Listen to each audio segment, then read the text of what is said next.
Chers frères et sœurs bien-aimés, amis dans le Seigneur, chers internautes, bonjour, bonsoir. Ce matin, nous avons un nouveau sujet. Un sujet qui a deux concepts. Un sujet qui a deux concepts.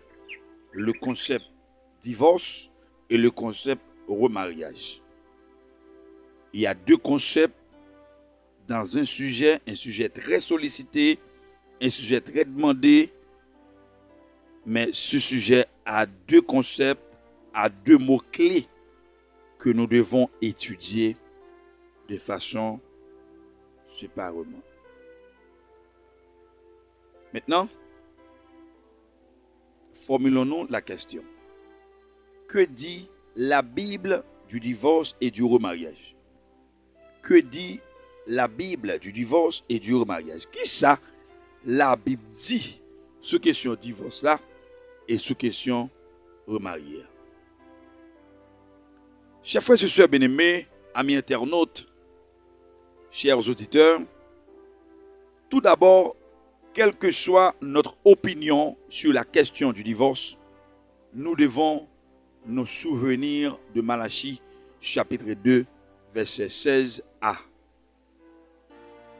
Car je déteste les divorces, dit l'Éternel, les dieux d'Israël. Selon la Bible, le mariage est un engagement à vie. Ainsi, ils ne sont plus deux, mais ne font qu'un. Que l'homme ne sépare donc pas ce que Dieu a uni. Matthieu, chapitre 19, verset 6. Dieu sait cependant que, puisque le mariage implique deux êtres humains pécheurs, il y aura des divorces. Dans l'Ancien Testament, il a donné des lois pour protéger les droits des personnes divorcées, particulièrement des femmes, selon Deutéronome, chapitre 24, verset 1 à 4. Jésus a précisé que ces lois ont été données à cause de la dureté des cœurs, pas parce que c'était la volonté de Dieu, selon Matthieu, chapitre 19, verset 8. La controverse sur la question du divorce et du remariage, selon la Bible, tourne principalement autour des paroles de Jésus en Matthieu chapitre 5, verset 32. Et Matthieu chapitre 19, verset 9. L'expression « sauf pour cause d'infidélité » est la seule base scripturaire d'une possible autorisation du divorce et du remariage. Beaucoup d'exégètes comprennent cette clause d'exception comme se référant à l'infidélité matrimoniale. Pendant la période des fiançailles, dans la tradition juive, un homme et une femme fiancés étaient déjà considérés comme mariés. Selon ce point de vue, l'immoralité pendant la période de fiançailles serait la seule raison valable pour un divorce. Cependant, le mot grec traduit par infidélité peut désigner n'importe quelle forme d'immoralité sexuelle. La fornication, la prostitution, l'adultère, etc. Jésus veut peut-être dire que le divorce est permis en cas d'immoralité sexuelle. Les relations sexuelles font partie intégrante du lien matrimonial. Les deux ne font plus qu'un. Selon Genèse chapitre 2 verset 24, Matthieu 19 verset 5, Éphésiens chapitre 5 verset 31. Par conséquent, toute rupture de ce lien par des relations sexuelles hors du cadre du mariage pourrait justifier un divorce. Dans ce cas, Jésus pense aussi au remariage à l'esprit dans ce passage. L'expression « et qui en épouse une autre » selon Matthieu chapitre 19 verset 9 indique que le divorce et le remariage sont tous deux concernés par cette clause d'exception. Quel que soit, il est important que seul le conjoint innocent a le droit de se remarier. Même si le texte ne le précise pas, autoriser le remariage après un divorce est une grâce de Dieu pour celui contre qui on a péché. Pas pour celui qui a péché par immoralité sexuelle. Il peut y avoir des cas où le conjoint peut se remarier, mais ce n'est pas ce dont parle ce texte. Certains comprennent 1 Corinthiens chapitre 7 verset 15 comme une autre exception. Le remariage serait possible si un conjoint incroyant divorce d'un croyant.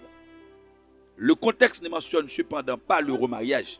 mais dit seulement qu'un croyant n'est pas tenu de rester dans un mariage si son conjoint non croyant veut y mettre fin.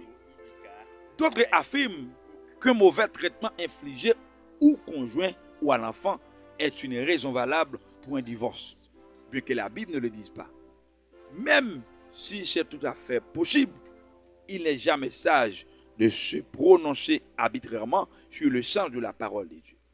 Dans le débat autour de la clause d'exception, on oublie souvent qu'indépendamment de la signification du terme infidélité, cette clause autorise le divorce, mais ne l'exige pas.